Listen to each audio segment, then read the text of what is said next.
हमारा आत्मिक जीवन नीचे चला जा रहा है, हमारा आत्मिक स्तर जो है गिरता चला जा रहा है।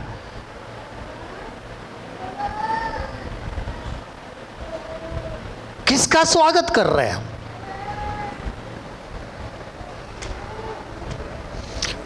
देखिए नीति वचन 13:10, प्रोवर्ब्स 13:10, अमसाल 13 बाब का 10 कलाम।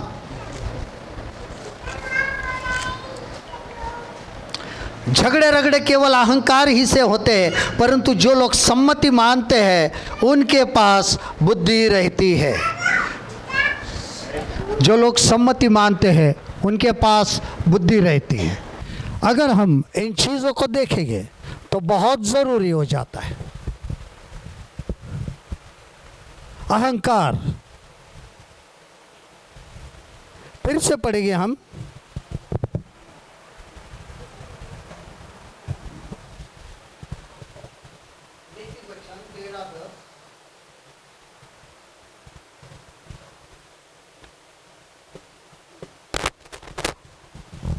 हेलो हेलो,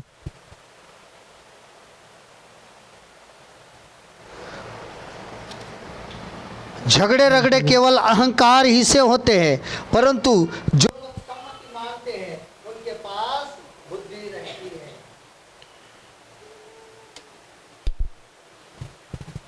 हमारा जीवन बहुत जरूरी है कि हम हेलो चीजों को जांच सकें। हम इन चीजों को आज जांच नहीं रहे हैं, हम चीजों को हेलो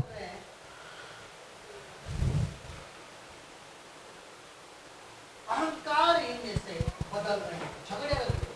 क्यों झगड़े होते हैं? एक ही कारण है झगड़े का, एक ही कारण है अहंकार। किस बात का अहंकार करते हैं? अहंकार किस बात का होता है?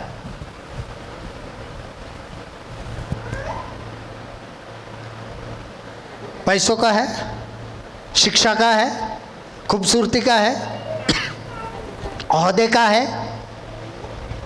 ये चीजें पूरी जो बातें बताई मैंने, ये अहंकार किसके पास था? शैतान के पास था।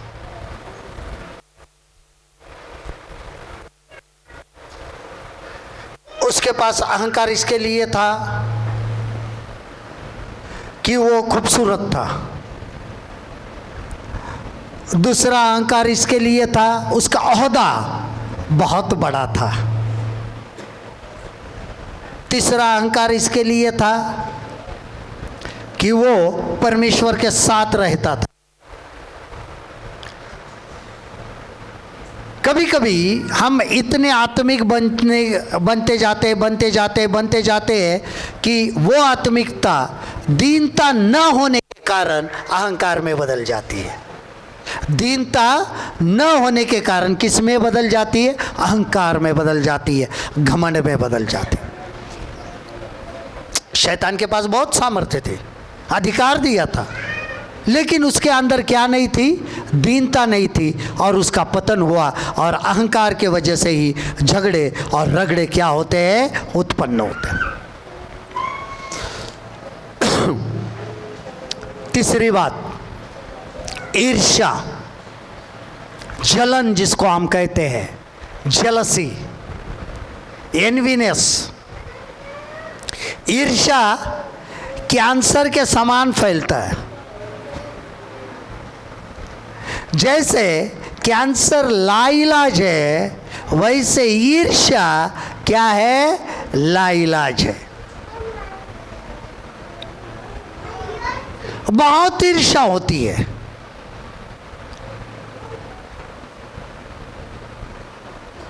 क्यों होती है पता नहीं है, लेकिन ईर्ष्या होती है। और ईर्ष्या जो है ऐसा कैंसर है, भले आपको शरीर का कैंसर हो या ना हो, लेकिन अगर ईर्ष्या है तो आपको आत्मिक जीवन में कैंसर जरूर होगा। क्यों रखते हैं हम ईर्ष्या? किस बात के लिए? शैतान को भी ईर्ष्या हो गई थी, नहीं? ये सिंहासन मुझे चाहिए, ये सिंहासन मुझे चाहिए, ये राजगद्दी मुझे चाहिए, यह तख्त मुझे चाहिए।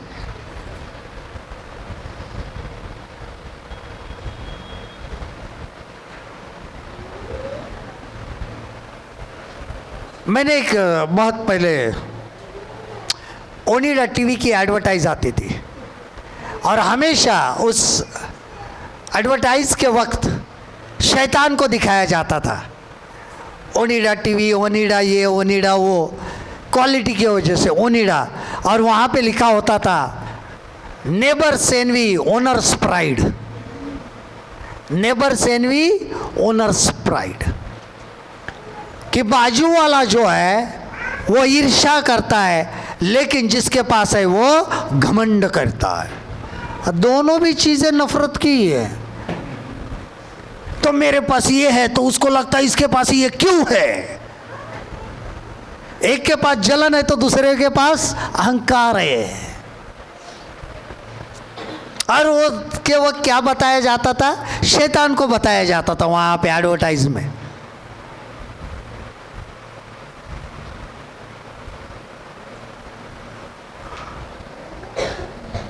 पता नहीं है ओनिडा की एडवर्टाइज बनाने वाले ने बाइबल पढ़ा था या नहीं, लेकिन बिना पढ़े अगर किया होगा तो परमेश्वर ने उसके द्वारा भी बता दिया था कि ये दोनों चीज़ें शैतान की उपस्थिति की है, अहंकार भी और ईर्ष्या भी। ईर्ष्या जो जलन जो होती है वो कैंसर के समान है। क्या हम कैंसर कभी किसको, जब आप कभी गए कैंसर के मरीज को देखने के लिए, कभी देखा है आपने? उनके दर्द को कभी देखा है, कभी समझा है आपने? अगर हम उसको देखते ना तो हम कभी भी एक दूसरे से ईर्ष्या नहीं करते, भले वो शारीरिक तौर पर उनको कैंसर होता है, शारीरिक तौर पर उनको कर्क रोग है, लेकिन हमारे अंदर अगर ईर्ष्या है तो हमारे आत्मा में कैंसर है।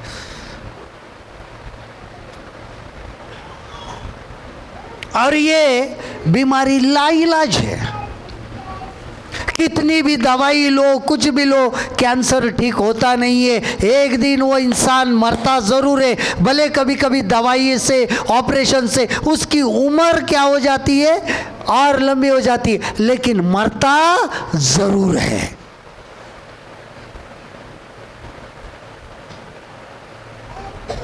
लेकिन हमारे अंदर ईर्ष्या होने के वजह से हमारी आत्मा रोज मर रही है, रोज मर रही है, और हम उसको नरक की ओर ढकेल रहे हैं कि एक दिन उस नरक की आग में जलकर वो आत्मा क्या हो जाएगी, नष्ट हो जाएगी।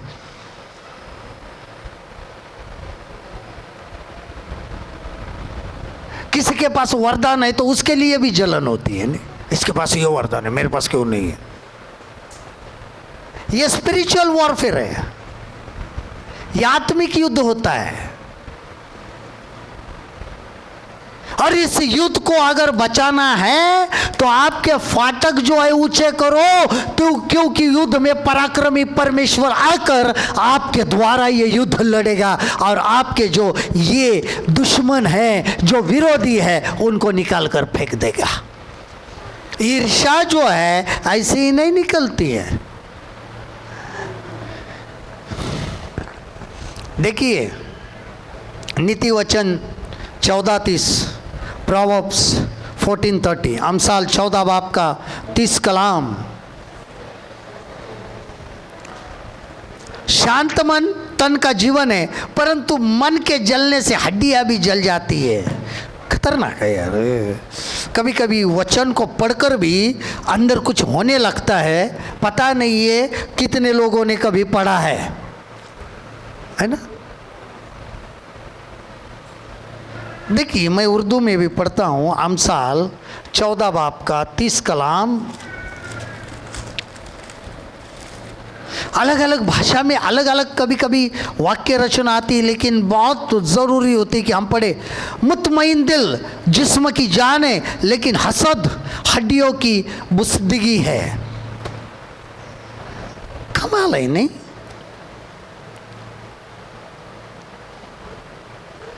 हड्डियां जल जाती हैं,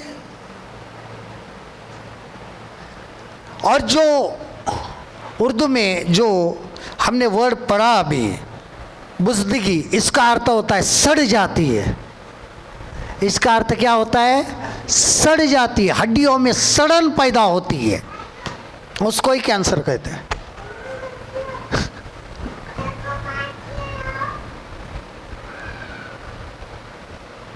लेकिन फिर भी हम ईर्ष्या करते हैं, क्यों पता नहीं है।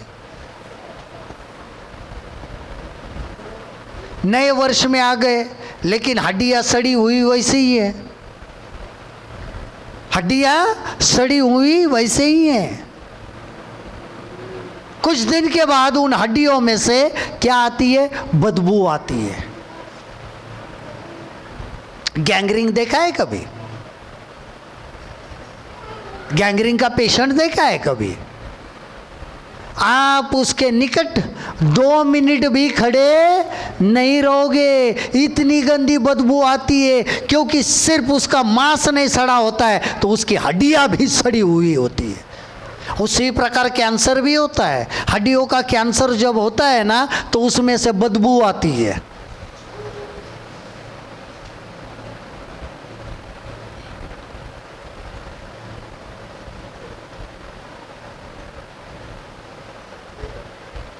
लेकिन पता नहीं है हम अपने आप को बदलना क्यों नहीं चाहते। अगर हम मसीह के हैं, नई सृष्टि बन रहे हैं, तो बदलते क्यों नहीं हो?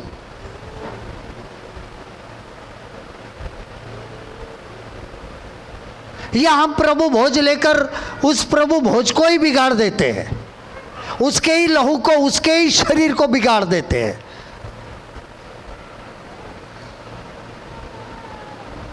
कहते हैं यीशु मसीह का लहू जिसके अंदर चला जाता है वो शुद्ध हो जाता है।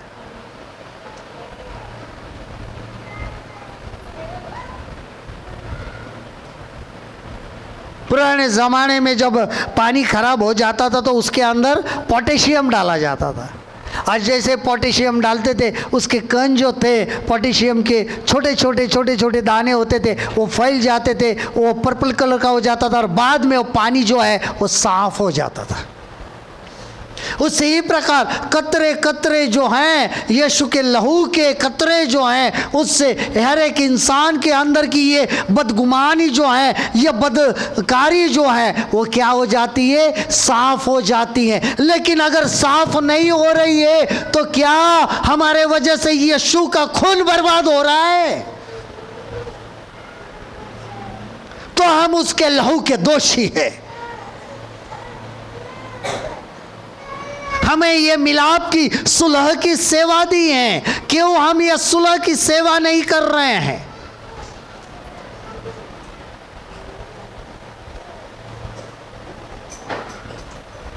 नया वर्ष आता है, लेकिन हमारे जीवन में कोई बदलाव नहीं आता है। सालों साल हम वही हैं, वही है। नया वर्ष आया, 1000 वर्ष, आप शायद जितनी उम्र होगी, जैसे समझदार हुए होगे, आपके समझदारी में अगर आपने जाना होगा कि मेरे अंदर ये बुराइयां है, तब से लेके आज तक कितने वर्ष हुए होंगे? शायद 20, शायद 30, शायद 40 वर्ष हुए होंगे। लेकिन आज भी हम नई सृष्टि नहीं बने हैं, मसीह को जानकर भी। क्यों? क्योंकि हमारे अंदर ये तीसरी बात है, ईर्ष्या। ईर्ष्या के वजह से कैंसर, और कैंसर जब फैलता है ना, गैंग्रीन और कैंसर, जब कैंसर होता है तो अगर कैंसर यहां तक है तो उंगली यहां तक काट देंगे। गैंग्रीन यहां तक है तो यहां तक काट देंगे, क्योंकि कहाँ तक आगे बढ़ा है ये पता नहीं चलता है। ये अंदर से बीमारी होती है ना, उसके कीड़े। हमारे अंदर ईर्ष्या के बहुत खतरनाक कीड़े हैं। कैंसर के कीड़े होते हैं, जंतु होते हो।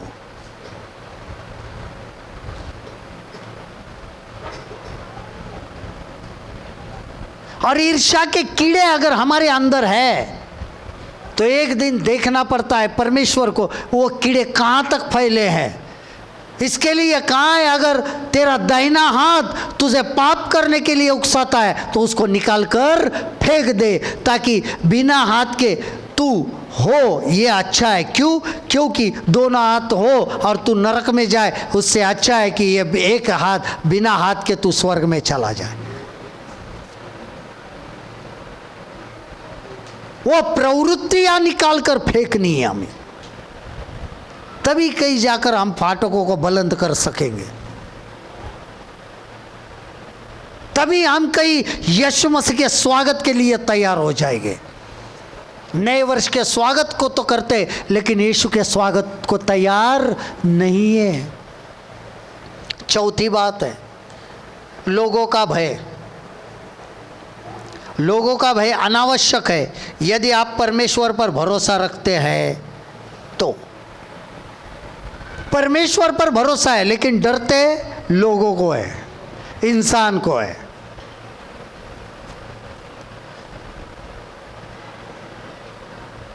मेरा बाप क्या कहेगा, मेरी माँ क्या कहेगी, मेरा बेटा क्या कहेगा, मेरी बेटी क्या कहेगी।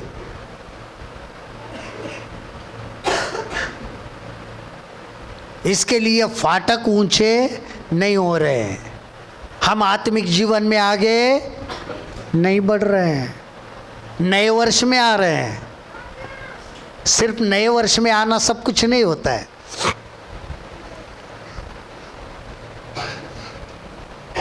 क्या नहीं किया परमेश्वर ने? 2 साल परमेश्वर ने घर के अंदर बंद करके रखा, 20 और 21, 22 में कई आज़ाद होने लगे तो हमारे अंदर ये चीज़ें आ गई। अभी लोगों का डर, बाकी का तो जानो दे, एक दूसरे को छूने से भी डरते। कोरोना हुआ तो अरे भैया,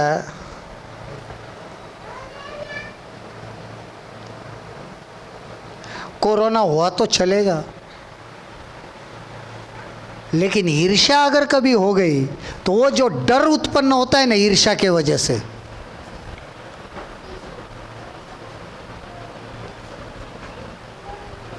कभी कभी नहीं एक दूसरे के सामने आ जाते,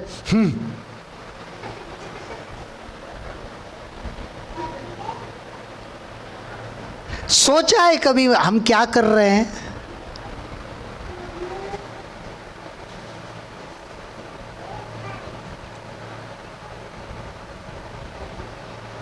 नहीं नहीं, जरूरत ही नहीं है ना, क्या लेना देना है मुझे, हमें क्या लेना देना है।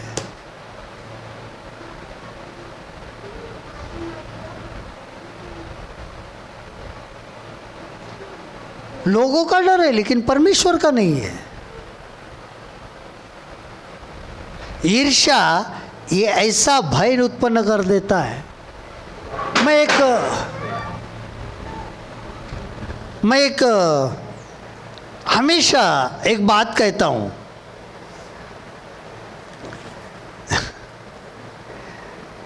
क्षमा के ऊपर नहीं, माफी के ऊपर। किसके ऊपर? क्षमा के ऊपर। क्षमा का मतलब क्या है? भूल जाना। क्षमा का मतलब क्या है? भूल जाना।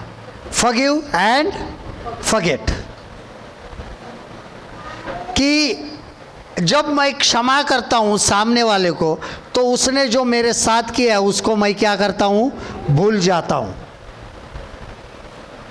लेकिन हम कभी कभी बड़े दिल से क्षमा करते हैं, जाओ हमने तुम्हें क्या किया। 4-5 साल के बाद क्या हो जाता है? मुझसे कुछ हो जाता है। कितने साल के बाद? 4-5 साल के बाद फिर मैं क्या कहता हूँ, देख 5 साल पहले तूने ऐसा ऐसा किया था, इसके लिए मैंने तुझे क्षमा की थी ना, अब तू मुझे क्षमा कर। अरे बाबा, जब तूने क्षमा की थी तो उसने जो 5 साल पहले तेरे साथ किया था वो अभी तक तुझे याद कैसे है बेटा? इसका मतलब है तूने क्षमा नहीं की थी, तुम्हें बदला चुकाने के लिए क्षमा की थी, ताकि जब जरूरत पड़े तुझसे कुछ हो जाए तो उससे मैं क्षमा बुलवा लूंगा। हमें कभी कभी अच्छा लगता है कि कोई हमसे क्षमा करो, सॉरी सॉरी सॉरी सॉरी बुलवाए, सॉरी बुलवाए, हमें क्या लगता है? अच्छा लगता है। ये अहंकार है, ये ईर्ष्या है, ये क्रोध है, और उसका नतीजा जो होता है हम लोगों से डरने लगते हैं। क्यों लोगों से डरते हैं? तो हमें कभी कभी लगता है यार मैंने भी किसी के लिए कुछ किया था, फिर मुझे भी माफ़ी मांगनी पड़ेगी। हम खुद नहीं माफ़ी मांगते हैं लेकिन दूसरों को मंगवाते हैं। लेकिन हमें माफ़ी मांगने से क्या लगता है? डर लगता है। प्रभु भोज लेने से पहले क्या लिखा है? हमने कितनी बार पढ़ा होगा, नहीं? बाइबल भी कहती है आपस में मेल करो, आपस में मेल। हम नए वर्ष में तो आए, दुश्मनी पुरानी है, 10 साल से चल रहे हैं भैया, ऐसा नहीं बोलो। अरे भाई नए वर्ष में आएगा, नहीं नहीं नहीं, यह हमारे बाप दादाओं से चल रहे बाबा, 10 पीढ़ियां हो गई हमारी, ऐसे कैसे दुश्मनी खत्म करेंगे? और यही दुश्मनी का नतीजा जो होता है ना, एक दूसरे के मन में क्या रखता है? डर रखता है। क्या डर रखता है? अरे अगर मैं उसको अकेला मिलेगा तो वो मार डालेगा। मैं उदाहरण के तौर पर बोल रहा हूं, लेकिन ये आत्मिक डर भी होता है। आत्मिक जो ईर्ष्या होती है उसका नतीजा लोगों का भय होता है। हम फिर एक दूसरे को क्षमा करते हैं। अब पूरी कलीसिया खचाखच भरी है एकदम। ये 2 चेयर हैं, यहाँ पर मैं बैठा हूँ और पूरी कलीसिया में एक ही चेयर खाली है, जगह कहीं भी नहीं। कुर्सी कितनी खाली है? एक। और उतने में जो मेरा सबसे कट्टर दुश्मन है वो आ गया। अब बैठेंगे तो कहाँ बैठेंगे? अगर वो आता है तो वो या नहीं, पहले ही देखिए,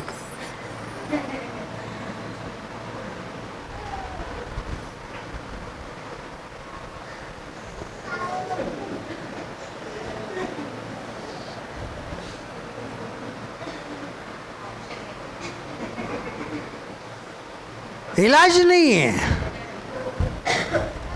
अभी ये भी यहाँ पे खड़ा है, ये भी कुर्सी देख रहे हो, खाली रहेगी तो अच्छा रहेगा, उधर जाएगा बैठने को।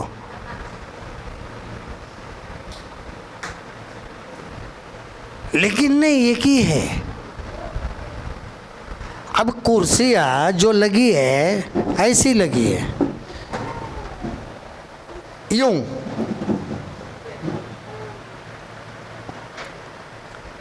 मैं यहाँ पे हूँ। अब पक्का पता है बैठेगा तो इधर ही बैठेगा, एक ही है ना कुर्सी। अब जैसे ही वो बैठने लगेगा,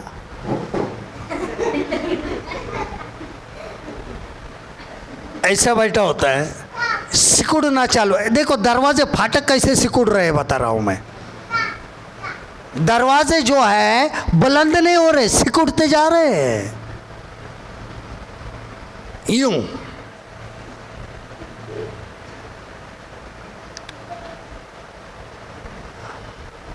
42 इंच की छाती 30 इंच की करने पे तुला है बंदा, जो भी हो, बंदा हो या बंदी हो, यूं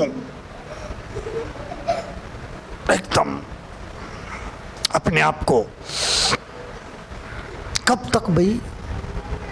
फिर इसकी भी वही हालत है। अभी ये भी बैठेगा नहीं यहाँ पे, वो और 2-3 इंच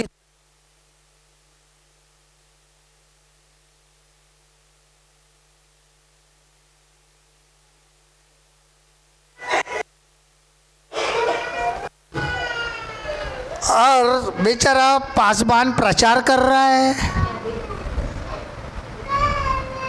आपस में प्रेम करो, आपस में क्षमा करो, आपस में एक बनो, हम मसीह के शरीर है, हम मसीह के अंग है, दोनों भी हालेलुया प्रेज द लॉर्ड। शर्म नहीं आती है बेशर्मों के जैसे हालेलुया प्रेज द लॉर्ड करते हुए?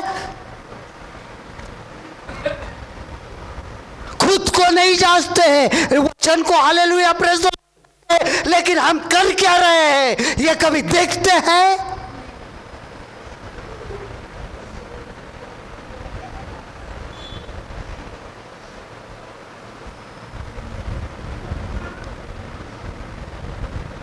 लोगों को बता रहे हैं कि हम कितने आत्मिक हैं, लेकिन अंदर से कैंसर से सड़े हुए हैं।